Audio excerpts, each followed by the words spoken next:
Mentioned briefly that you had a Telford Taylor story. So I wanna get did. it. All right.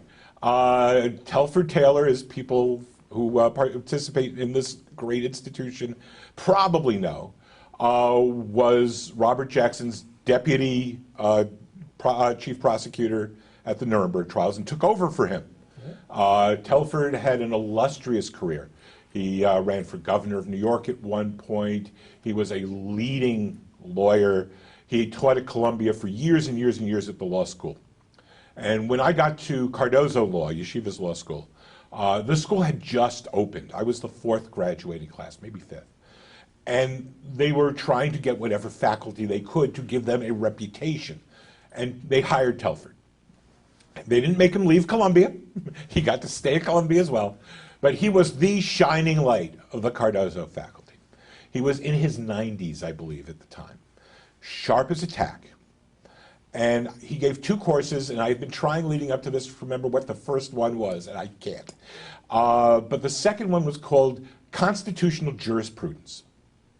And what we were supposed to do was pick a Supreme Court case, up to us to pick which one, and analyze the litigation of that case, not just the outcome, but start at the beginning. And this is pre-internet, this is pre-Lexis and Westlaw. They were just actually coming in at that moment. And analyze how it was done.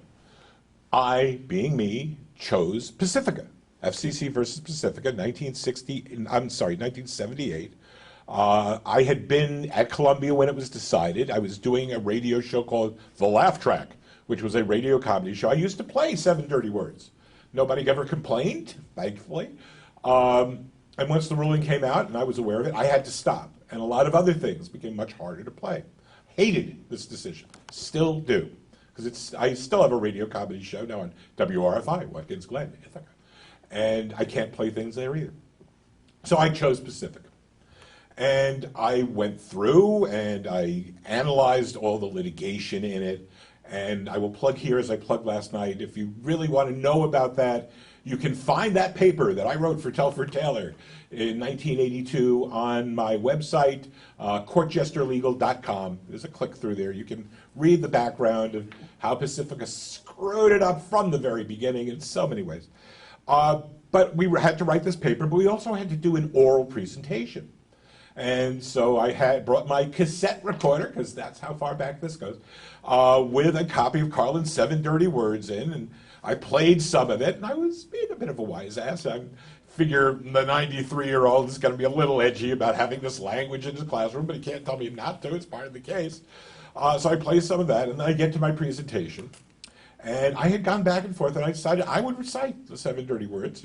He's in his 90s, but he can't get mad at me for it. And I was pushing the envelope. And so I go, the 7 dirty words are shit, piss, fuck, cunt, motherfucker. And I stumble. And he looks at me and goes, cocksucker and tits, Mr. Leib. I know my Pacifica. I could have died right there. The man was brilliant. He was wonderful. He was funny. I enjoyed his classes. He was intimidating. I mean, don't get me wrong. I mean, I was a 3L at the time, but I was intimidated by him. But I took every class he gave because you want that experience. And he was, you could see as he said it, even though I'm like there turning red because I'm blowing my presentation, although he gave me an A. I'm proud to say. You could see that he thought it was funny as hell that this was going on in his classroom. So that's my Telford Taylor story for you. Fantastic.